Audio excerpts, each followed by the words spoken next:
ಗುತ್ತಿಗೆದಾರರ ವಿರುದ್ಧ ಗುಡುಗಿದ ಡಿಕೆ ಶಿವಕುಮಾರ್. ಗುತ್ತಿಗೆದಾರ ಕಮಿಷನ್ ಆರೋಪಕ್ಕೆ ಬಂಡೆ ಕೆಂಡ ಕಾರಿದ್ದಾರೆ. ಕಮಿಷನ್ ಕೇಳಿದ್ರೆ ಲೋಕಾಯುಕ್ತಕ್ಕೆ ದೂರು ಕೊಡಿ. ಬಿಲ್ ಕಮಿಷನ್ ಆರೋಪದಲ್ಲಿ ನಮ್ಮ ಸಚಿವರು ಭಾಗಿಯಾಗಿಲ್ಲ. ಸಚಿವ ಸತೀಶ್ ಜಾರಕಿಹೊಳಿ ಬೋಸರಾಜು ಇದರಲ್ಲಿ ಪಾಲ್ಗೊಂಡಿಲ್ಲ. ಬಿಲ್ ಪಾವತಿ ಗುತ್ತಿಗೆದಾರರು ಯಾಕೆ ಸಚಿವರನ್ನ ಕೇಳಬೇಕು? ಅವರಿಗೆ ಇಲಾಖೆಯ ಬಜೆಟ್ ಅರಿವಿಲ್ವೇ?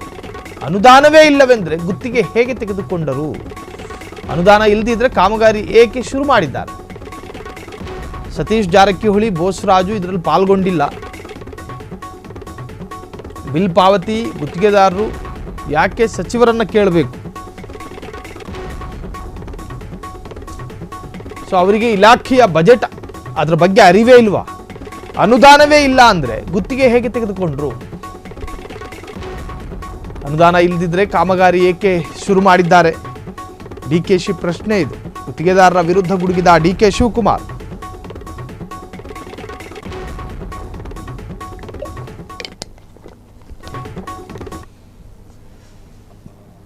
ಅವರಿಗೆ ಇಲಾಖೆ ಬಜೆಟ್ನ ಬಗ್ಗೆ ಅರಿವಿಲ್ವಾ? ಡಿಕೆ ಶಿವಕುಮಾರ್ ಕಾಂಟ್ರಾಕ್ಟರ್ಗಳ ವಿರುದ್ಧ ಕೆಂಡ ಕಾರಿದ್ದಾರೆ. ಅನುದಾನನೇ ಇಲ್ಲ ಅಂದ್ರೆ ಗುತ್ತಿಗೆ ಹೇಗೆ ತೆಗೆದುಕೊಂಡ್ರು? ಅವರಿಗೆ ಇಲಾಖೆಯ ಬಜೆಟ್ ಬಗ್ಗೆ ಪರಿಜ್ಞಾನ ಇಲ್ಲ. ಬಿಲ್ ಪಾವತಿ ಗುತ್ತಿಗೆದಾರರು ಯಾಕೆ ಸಚಿವರನ್ನ ಕೇಳಬೇಕು? ಸೊ ಸಚಿವ ಸತೀಶ್ ಜಾರಕಿಹೊಳಿ ಬೋಸರಾಜ್ ಇದರಲ್ಲಿ ಪಾಲ್ಗೊಂಡಿಲ್ಲ.